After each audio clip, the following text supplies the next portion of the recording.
season premiere, our first show of the year, at the beginning of our third season, and our first internet pay-per-view. So we're going to be broadcast live around the world on internet pay-per-view. So I'm basically running around getting everything in order and making sure everybody's where they need to be. Go!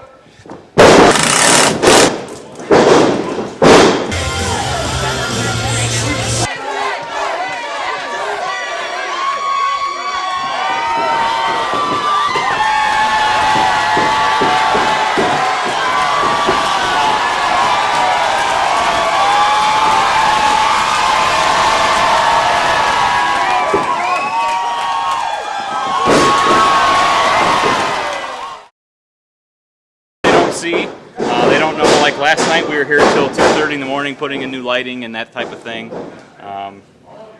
We worked on this for 3 weeks to build it, so there's a lot of planning and stuff just from the set building side, let alone the storylines and the wrestling that goes on that people don't see. They just come and see the show, but there's a lot of us that try to do what we can to make that show the most enjoyable experience we can for the fans. We started here last night at about 4 p.m. We got here and got the actual production end of it. We started with new lighting rigs. Since this is our first TV broadcast, we had to change the lighting totally. Back to square one. Basically, we had to string up some light rigs, had to get all the screens ready and everything like that.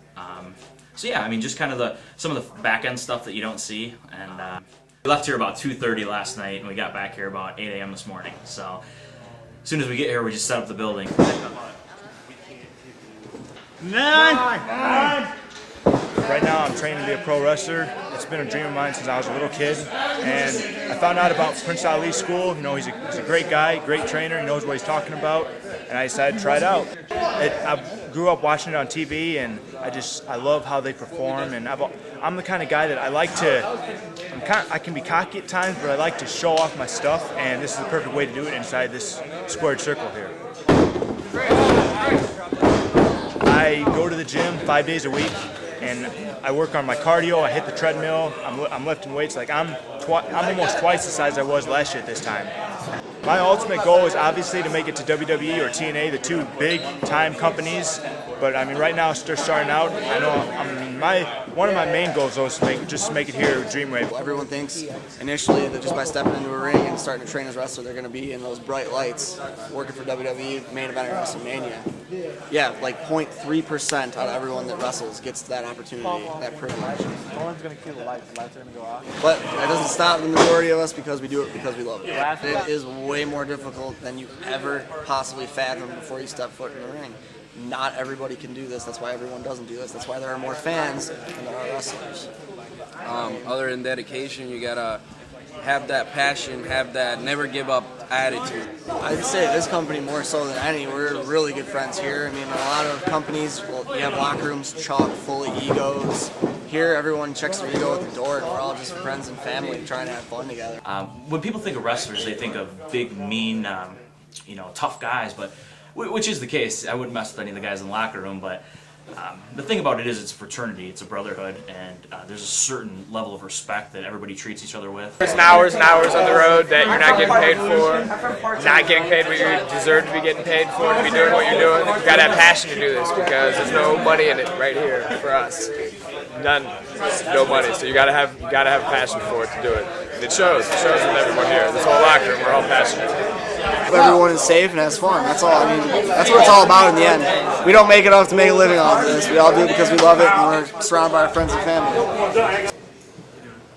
That's a whole respect issue, because I mean, if you walk in here and you don't shake a guy's hand, he's gonna be like, "Oh, you're nothing. You're not respectful." I mean, shaking others' hands, it's a respect issue. No matter if you wrestle here in Dreamwave or go to other states and wrestle, it's all about respect in this business.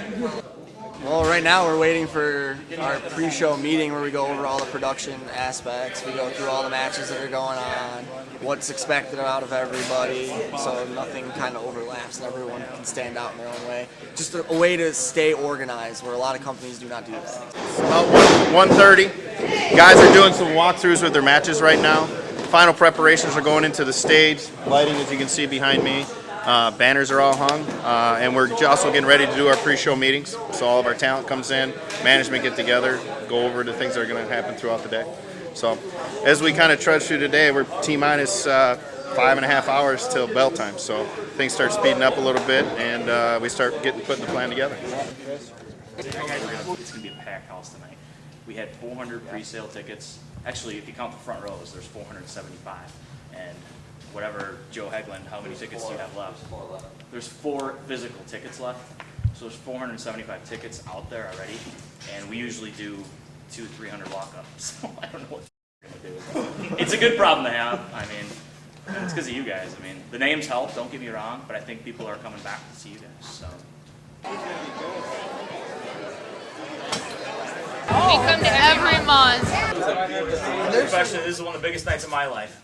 Regardless of whether we succeed or fail, we got here, and that's more than a lot of people can say. And I'm damn proud of every single one of you for everything you've done. Thank you very much, guys. This is your show tonight. I love every one of you guys. Dreamwave on 3. 1, 2, 3.